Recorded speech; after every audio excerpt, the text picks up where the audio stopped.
Thanks everybody for being here this morning. We're running a little late. We're honored to be here with this group this morning. My name is Hegseth. I'm the chairman of Vets for Freedom. Vets for Freedom is the largest Iraq and Afghanistan war veterans organization in the country. We've got over 30,000 members across the United States, over 50 state chapters. Every one of those state chapters led by a young Iraq and Afghanistan veteran who's working hard in their state to get the message out about what's happening on the ground. And Vets for Freedom exists to ensure that our veterans coming home have a platform to talk about what they've seen, what's at stake, and why it's so important that we successfully complete the missions in Iraq and Afghanistan in every front in the global war on terror.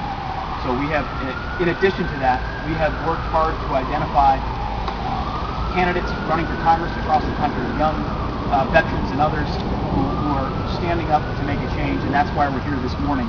And we're honored to be here with Congressman Marshall, and as well with Senator Inhofe, who's graciously sharing time with us this morning. We will, before we hear from both of them, we will also, after we hear from both of them, we'll hear from this impressive list of guys. Vets for Freedom has endorsed over 23 members of Congress, or candidates for Congress, 20 of which are vets, and 17 of which are Iraq War and Afghanistan veterans, some of which are not here today, so the number is more than what's standing behind us this morning. We've got battalion commanders from Iraq, Air Force pilots, Marine pilots, JAG officers, trigger pullers, infantrymen who have done multiple tours on the ground in Iraq and Afghanistan. We've got Delta Force guys, members of Petraeus' staff, Navy commanders, counterintelligence officers, career Marine officers, Gold Star fathers, folks across the spectrum who have been on every single front and understand every facet of this war that we're in and the fight that we're undertaking. And that's, I think, what's so important about this group behind us. They represent this warrior class, this warrior generation. They understand the threat, they understand the sacrifices that have been made, and what's at stake and why we need to win. Part of the reason we've done this is because today in Congress, only 25% of of members of Congress are veterans.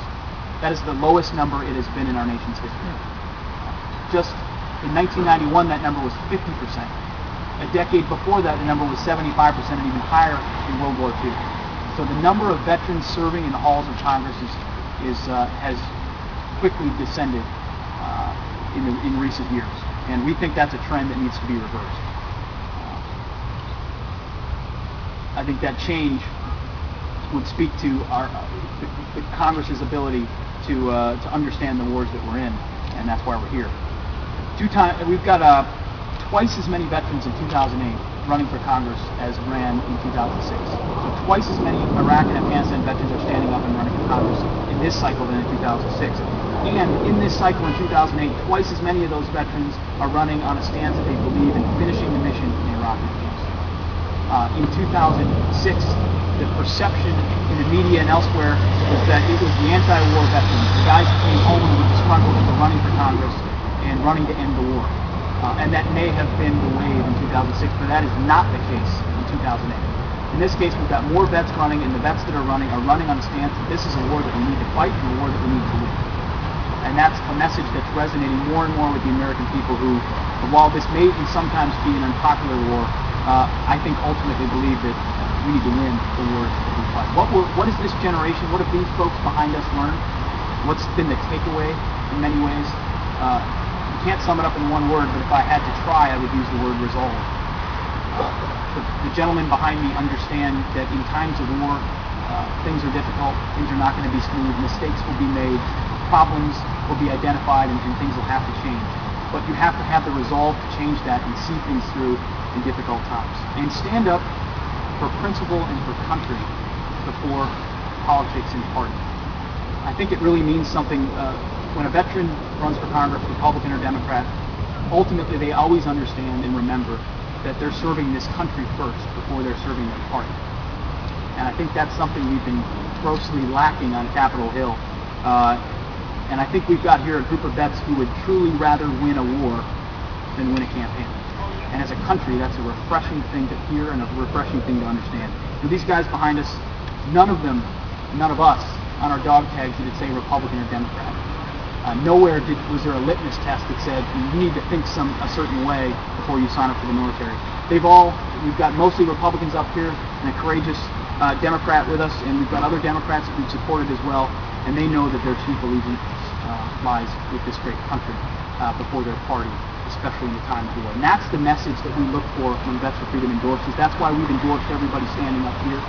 That's why we're proud to stand with them, and that's why we're pushing this message today and in the weeks to come, that the halls of Congress need to be filled with those who have borne our nation's youth, understand what's at stake, understand the incredible sacrifice, and are willing to see things through when it's difficult, even if it's politically impossible.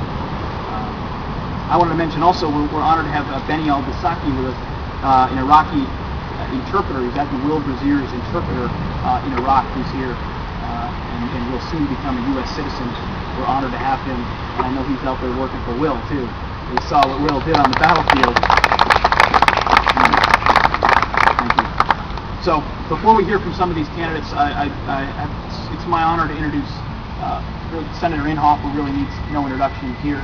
An incredible champion of veterans, an incredible champion of victory out of the state of Oklahoma. Himself served in the Army, and as a member of the Armed Services Committee. We're honored to have him here, Senator Jim Inhofe.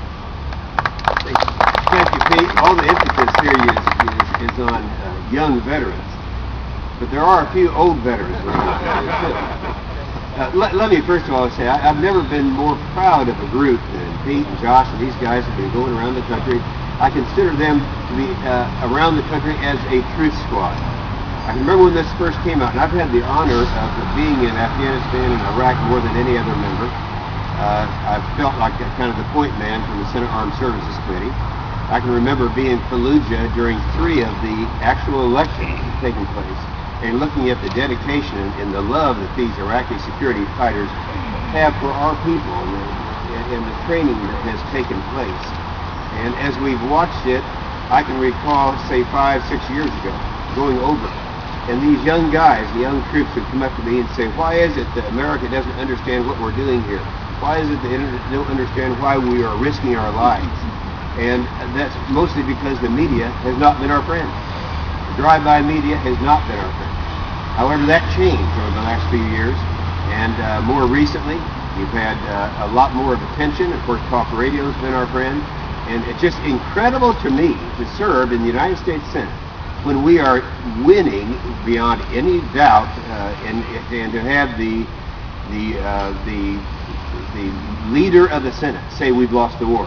That can't happen in America, but did happen in America. Now this day is important because this is Petraeus bowing out at this time, turning things over to Odierno, who will be a very fine person to carry the banner. But what Petraeus has done, this guy, I really believe is going to go down in history as one of the great leader warriors of our time, with Eisenhower, with Grant, and with some of the rest of them. Because this guy walked into a situation, knew how to handle the surge, put it all together, and everything has been happening properly.